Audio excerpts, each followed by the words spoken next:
What's going on, everyone? So I picked up this new phone. It's an LG G3, and I want to just quickly show you installing this intelliGLASS or intelliGLASS Shield. Oddly enough, it was sent to me by a company. They reached out shortly after I picked up the phone, and I figured, hey, that's pretty great. I'll slap on a cover and protect the screen. Normally I go to like a mall or a store and pick up one of these, but pretty convenient that they reached out like shortly after. So as you can hear, it's pretty thick and it offers a lot of protection, a lot of coverage. I'm not going to like demo anything by scratching the screen or anything like that, because I'm not really like a tech channel and I don't get all sorts of gadgets sent to me all the time. So I figured I would just show you the basics of like getting this thing set up and installed prior to heading out to the gym for the day. So I don't normally use the tools that are provided when I get these type of things. I know I should. I'd probably take my time and clean the screen and do it all nice and everything, but I kind of just throw it on and that's pretty much it. Like, I'm good to go. So that was what I did here. Also, I was in a rush to head out to the gym, so I just kind of wanted to get this done. And I stopped using or putting the cell phone in my pocket when I worked out. I basically just wear these Bluetooth headphones that you can see here, and then I keep my phone off to the side. So it's good to have it protected.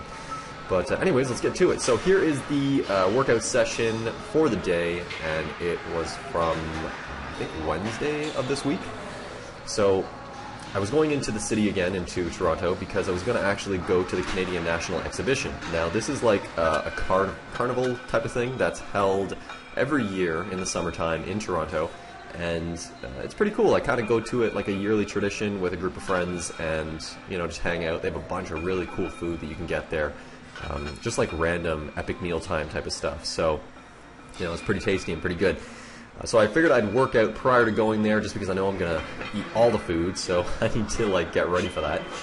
So I went into Fortis, and it was like completely dead, and then it slowly started to ramp up and get a little busy towards the end of the workday.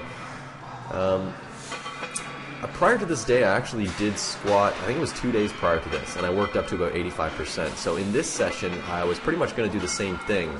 The only difference was I'm still doing squat frequency. I'm still, training regularly. So I'm doing like squatting 4 days a week or so. Here I worked up to 405, and I think I did this for a double. I think I should have mobilized myself a little bit better because my right knee kept caving in. So I don't know if it was like a hip issue. Also, I'm like fidgeting around a lot in my stance, which I don't like to do. But I didn't really have too much time to go back and mobilize more, so I figured I'd just push through it.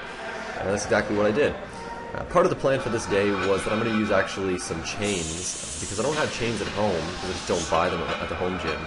It's like price per pound, and it's just not worth it. So I came in here and decided to use them. So a moment ago you saw 405, no chains, nothing, and here you got 365, and on each side, each chain basically accounts for about 25 pounds. So at the top, it's about 465 plus 50, I'd be looking a little over 400.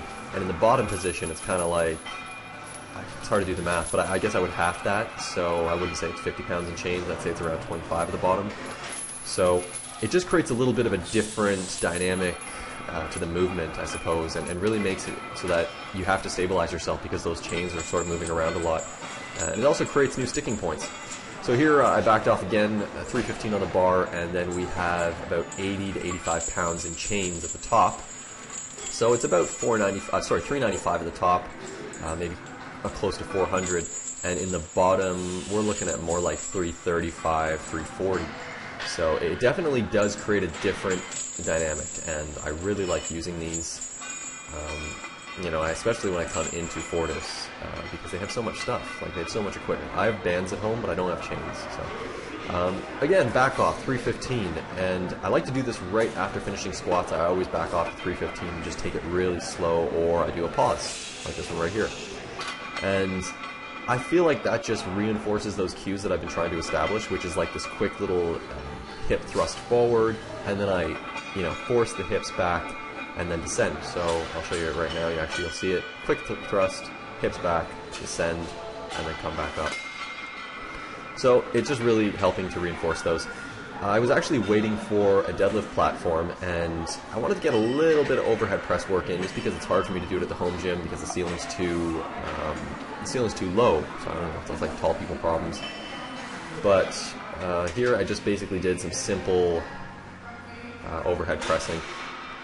I'll put the numbers on the screen for most of the stuff as we go through. I didn't really work up to very much here on the overhead press. I don't do too much overhead pressing, and it's interesting because if I don't do it too frequently, I find that it gets like heavier the next time around. So I mean, it's like something that again you have to just have that frequency in your training, and then you'll see improvements in that area. So I don't do too much pressing. I don't even press like bench press as much as I squat and deadlift. So I mean, I'll try to focus on that more as time goes on. In the background there, you see Jamie Snow just kind of hanging. She is amazing. So she was like the only person there when I first got to Fortis before everyone else showed up. And I actually posted a photo on Instagram just shouting her out. She's like an awesome chick. She's like the fitness chick. And, you know, she trains people and does all sorts of cool stuff. So check out her Instagram. I'll put a link to mine in below, and you can have a look at that photo if you want. So here we got some deadlifts and warming up with 225 on the bar. I actually deadlifted 6 days prior to this, and that was the last video you saw. So the plan for today was I actually wanted to work up to the exact same amount that I did on the previous session, but I changed some things up. First of all, after this 315 set, you're going to see me throw on a belt for the 405s, and that's because I didn't want to fatigue or exhaust myself too much, you know, trying to work up to the 500 pound, which I had done previously. So I threw on the belt here and banged this out for a triple, and it went pretty well. I'm like extremely pleased with how my conventional deadlift form is coming along. There's still some upper back rounding, but it's getting like better day by day. So I'm really happy about it, and I'm just having a great time getting back behind the bar. So here I've got the 500. Actually, this is probably like 495. I don't bother throwing on those 2.5 sometimes, just because it's pretty arbitrary. It's not like it's going to make the lift any harder for me, and I just don't feel like tracking down tiny weights to throw on. So you're going to see this move a lot quicker than it did in the last session and in the last video I uploaded. So I'm pretty pleased about that. I kept really good tension, and the bar just moved. It felt really easy. So after that, I backed off to 405 plus 80 pounds in chains at the top. So we're looking at about 485 at the top. And this was just sort of staying with the theme of training with chains for the day. It's kind of like a conjugate style of training, and I think it works pretty well because it creates new sticking points and it helps train you in different ways, like different type of, it hits the muscles differently, really. So that's pretty much all I did for the day. Thanks for watching as always, and I will see you again in the next session. Take it easy.